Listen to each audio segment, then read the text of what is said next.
नमस्ते फ्रेंड, स्वागत है आप सभी का हमारे यूट्यूब चैनल शुभ संस्कार में। तो दोस्तों, आज हम आप सभी को अनंत चतुर्दशी की कहानी सुनाएंगे। दोस्तों, अनंत चतुर्दशी का व्रत भाद्रपद मास के शुक्ल पक्ष की चतुर्दशी के दिन मनाया जाता है। इस दिन व्रत रखने वाले भगवान विष्णु के अनंत रूप की पूजा कर अनंत चतुर्दशी की पौराणिक कहानियों के अनुसार एक कहानी आज हम आपको सुनाते हैं। किसी नगर में एक साहूकार और साहूकारनी रहते थे। साहूकार गरीब था और उसका एक पुत्र भी था। साहूकार के पुत्र का विवाह हो गया था। एक दिन साहूकार का पुत्र धन कमाने के लिए विदेश जाता है और अपनी पत्नी से कहता है कि सुनो, जब तक मैं विदेश से घर लौट कर ना आऊँ तब तक तुम चूल्हे की आग बुझने मत देना और परिंदे का पानी खाली मत होने देना। बहू ने कहा, ठीक है स्वामी, मैं ऐसा ही करूँगी। और इतना कहकर साहूकार का पुत्र विदेश के लिए निकल जाता है। अब साहूकार की बहू संपूर्ण ध्यान रखती है कि कभी भी चूल्हे की आग ना बुझे और परिंदे का पानी खाली ना हो।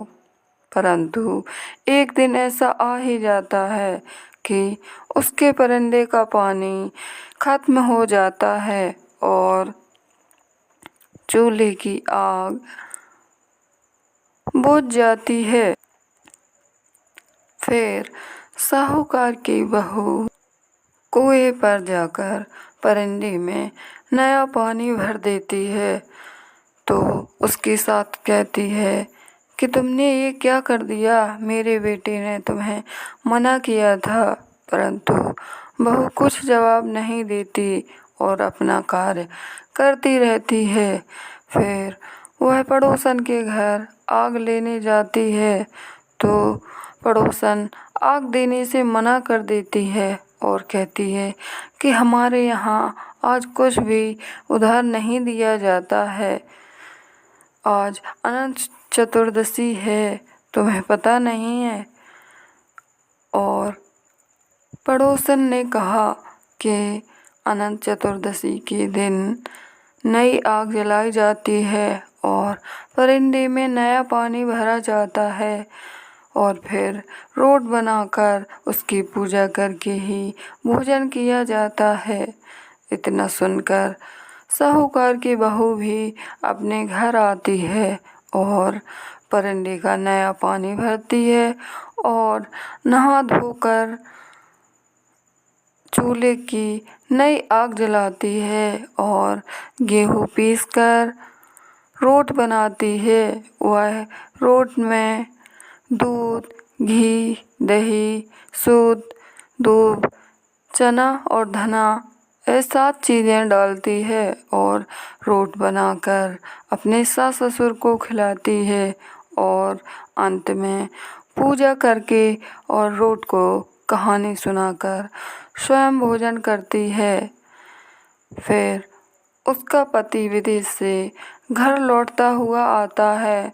जैसे ही वह गांव की ओर आता है तो उसे एक सर्प मिलता है और वो कहता है कि मैं तेरा काल हूँ और मैं तुझे डसने आया हूँ। परंतु साहूकार का पुत्र कहता है कि मैं बहुत वर्ष के बाद आज अपने घर आया हूँ। मुझे अपने माता पिता और अपनी पत्नी से मिल लेने दो, फिर तुम मुझे डस लेना। तुम रात को मेरे घर आना, मैं अपने पत्नी की चोटी लटका कर रखूँगा और तुम उसी से पलंग पर चढ़ जाना और मुझे डस लेना। और सर्प मान जाता है। फिर साहूकार का पुत्र अपने घर जाता है अपने माँ बाप से मिलकर और रात्रि का भोजन करके सो जाता है। इधर साहूकार की बहू भी बहुत थकी हुई थी। वह रोट लेकर आती है और अपने कमरे में रख देती है और फिर बहू भी सो जाती है। जैसे ही रात्रि होती है तो सर्प साहूकार के पुत्र को डसने के लिए अंदर आता है और बहू की चोटी से चढ़ने लगता है।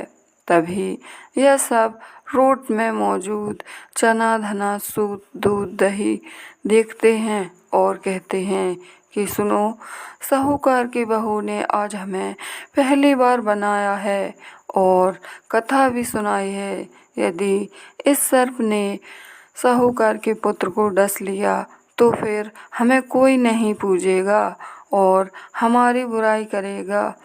इतना कहकर रोट में मौजूद दूध घी सूत औजारों का रूप धारण कर लेते हैं और उस सर्प को मार देते हैं और मारकर एक डलिया से ढक देते हैं। और यह सब साहूकार का पुत्र चुपचाप देखता रहता है और फिर सांप के मर जाने के बाद वह निश्चिंत होकर सो जाता है। फिर जैसे ही सुबह होती है तो साहूकार की बहू अपने कार्य में फिर से लग जाती है और साहूकार का पुत्र अपनी माँ से कहता है कि माँ, कल कौन सा त्योहार था और आपने खाने में क्या बनाया था। तब उसकी माँ कहती है कि देख बेटा, तेरी बहू ने वैसा कुछ भी नहीं किया जो तूने कहा था। ना तो उसने चूल्हे की आग रखी और ना ही परिंदे का पानी। उसने तो नई आग जलाकर और नया पानी भरकर कल रोट बनाया था। तब साहूकार के पुत्र ने कहा, माँ, कल एक सर्प मुझे काल बनकर डसने आया था। तब उसी रोट ने मेरी रक्षा की है और उसी की वजह से मैं आज जीवित हूँ।